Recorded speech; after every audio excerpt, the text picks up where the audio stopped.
Hi there, this is Robin Hart of the Home Loans with Hart team.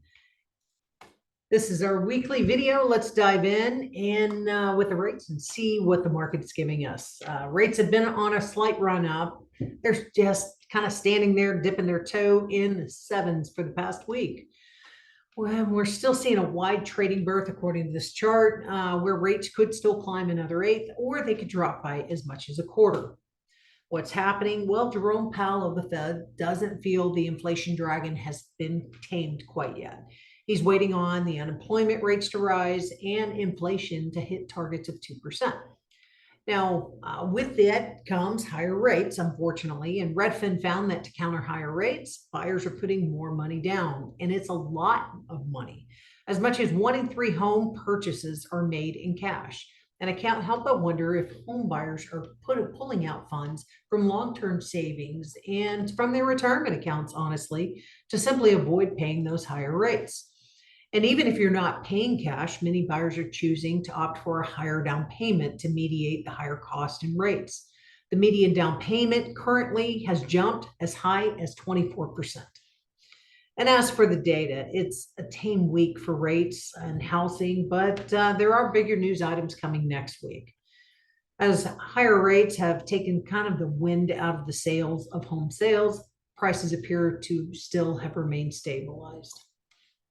And if you are curious and want to know when would be the best time to cash out on all that equity you've been sitting on, take a look at this. The best months to sell your home is right now. Yes, between the months of March and August, home sellers receive a premium according to both the data from Axios and from Zillow.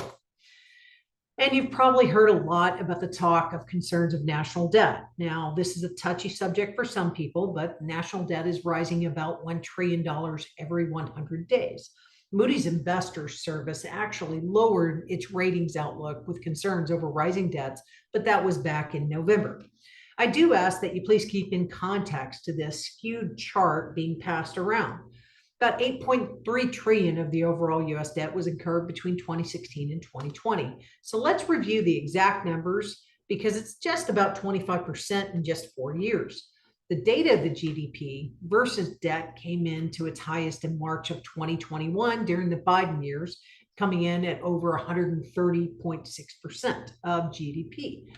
Basically, we do expect some fiscal conservatism to come into play soon, and it's not without its consequences of future higher taxes and perhaps less spending. But let's take a look at the exact numbers that we're talking about.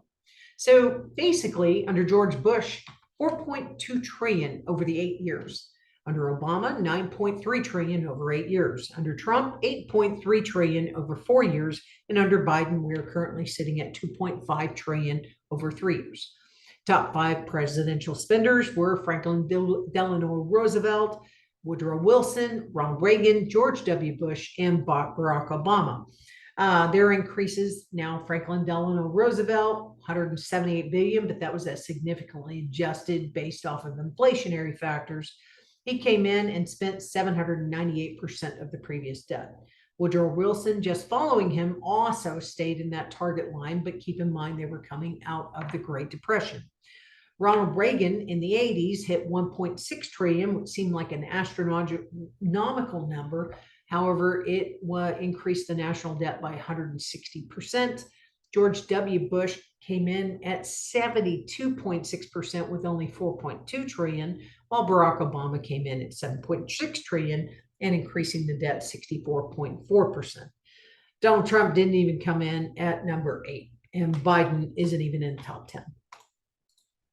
So, all right, now let's have some fun since we ran through those numbers. All right, check this home out. It's a new house on the market and it is only for the biggest of wine connoisseurs.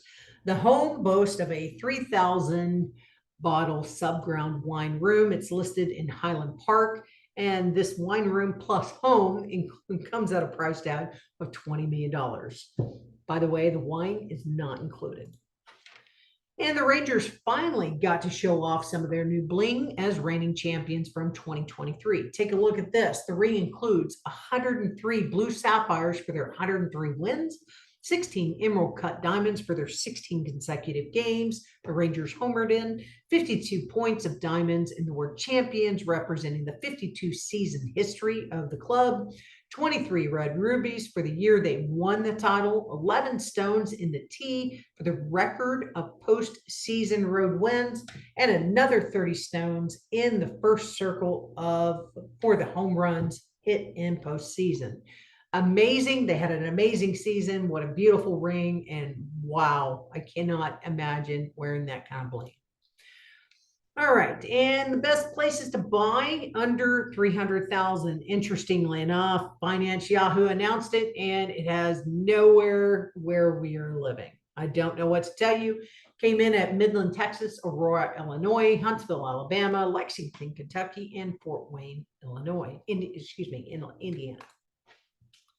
And finally, next Monday, we will have the eclipse. However, it seems like Murphy's Law is at it again.